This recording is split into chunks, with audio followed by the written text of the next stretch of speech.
Herkese merhabalar. Çiçeğin tariflerine hoş geldiniz. Bugün sizlerle sadece 4 malzeme ile inanılmaz nefis bir yemek tarifi hazırlıyoruz.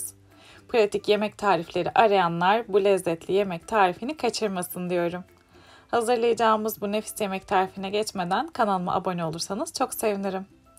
İlk olarak 1 su bardağı pirinci ıslatarak başlıyoruz. Bunun için 1 su bardağı pirincin üzerinden 1 tatlı kaşığı tuz ve yeteri miktarda sıcak su ekliyorum ve yarım saat pirinci ıslanmaya bırakıyorum. Genişçe bir tencerenin içerisine 1 yemek kaşığı tereyağını aldım ve erittikten sonra halka halka dilimlemiş olduğum patatesleri tencerenin içerisine alıyorum ve patatesleri ön pişirme yapacağız. Patateslerin ilk yüzeylerini 3-4 dakika pişirdikten sonra hemen çeviriyorum ve ikinci yüzlerini de aynı şekilde 3-4 dakika pişireceğim.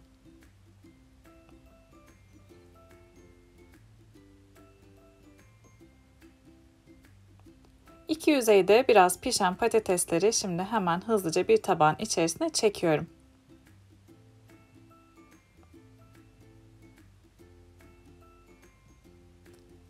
Aynı tencerenin içerisine halka halka doğradığım bir tane soğanı alıyorum ve 2-3 dakikada soğanı ön pişirme yaparak hazırlayacağım. Tavuklu maklube tariflerinde sebzeleri sıvı yağda kızartarak hazırlıyorlar. Ancak ben daha hafif olmasını istediğim için ve daha az yağlı olmasını istediğim için tavuklu maklubenin sebzelerini böyle tereyağında ön pişirme yapıyorum ve o şekilde hazırlayacağım. Eğer sizler de benim gibi çok yağlı olmasını isterseniz bu şekilde sebzeleri ön pişirme yaparak hazırlayabilirsiniz. Soğanlar da piştikten sonra onları da çektim. Şimdi aynı tencerenin içerisine küp küp doğradığım 300 gram tavuk butunu alıyorum ve tavukları pişmeye bırakıyorum. Ara ara karıştırarak tavuklar suyunu salıp sonrasında suyunu çekinceye kadar pişiriyoruz. Hazırlayabileceğiniz en lezzetli tavuklu pilav tarifi diyebilirim bu tavuklu sebzeli maklube tarifine. Gerçekten en pratik akşam yemeği tariflerinden bir tanesi oluyor ve çok ama çok lezzetli bir yemek tarifi oluyor. Az malzemeli pratik tarifler arayanlar için çok kurtarıcı bir akşam yemeği tarifi. Tavukları da aldıktan sonra şimdi aynı tencerenin içerisine bir yemek kaşığı tereyağını aldım ve eritiyorum.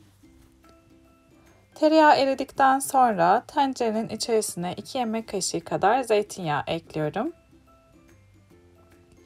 Ve önceden ıslatmış olduğumuz pirinci tencerenin içerisine ekliyorum ve kavurmaya başlıyorum. Özellikle pirinci bu tencerenin içerisinde kavuruyorum ki pişirmiş olduğumuz o sebzelerin, tavuğun lezzeti tencerenin dibinde kaldı. O lezzetlerin hepsinin pirince geçmesini istediğim için pirinci güzelce bu tencerenin içerisine kavuruyorum. Yaklaşık bir 10 dakika kadar pirinci iyice kavurdum ve artık o da hazır. Şimdi sıra geldi bütün malzemeleri birleştirip tavuklu maklubeyi pişirmeye. Yanmaz yapışmaz küçük bir tencerenin içerisine pişirmiş olduğum tavukları aldım ve tabana iyice yaydıktan sonra üzerine soğan halkalarını yerleştiriyorum. Soğanları da yerleştirdikten sonra üzerine patates dilimlerini yerleştireceğim ve pirincini ekleyip maklubeyi ocağa alıp pişirmeye başlayacağız. Ben tavuklu maklube hazırladım ama isterseniz hazırladığımız bu tarifi dana eti ya da kuzu etiyle hazırlayıp etli maklube tarifi olarak da pişirebilirsiniz. İki türlü de çok lezzetli olan bir maklube tarifi oluyor.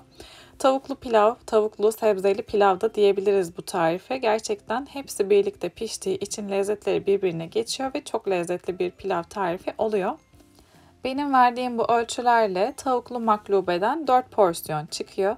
Eğer miktarını artırmak isterseniz buna göre ayarlayabilirsiniz. Sebzeleri dizdikten sonra son olarak pirinci de tencerenin içerisine aldım ve şöyle bir düzeltiyorum. Benim kullandığım pirinç 1'e 2 su çektiği için 2 su bardağı sıcak su ekliyorum ve tavuklu maklubeyi artık pişirmeye başlıyoruz. Kapağını kapattım ve kaynamaya başladı. Kaynamaya başladıktan sonra 10 dakika bu şekilde kaynatarak pişiriyorum. Ardından ocağın altını kısıyorum ve kısık ateşte maklube suyunu çekinceye kadar pişirmeye devam ediyorum.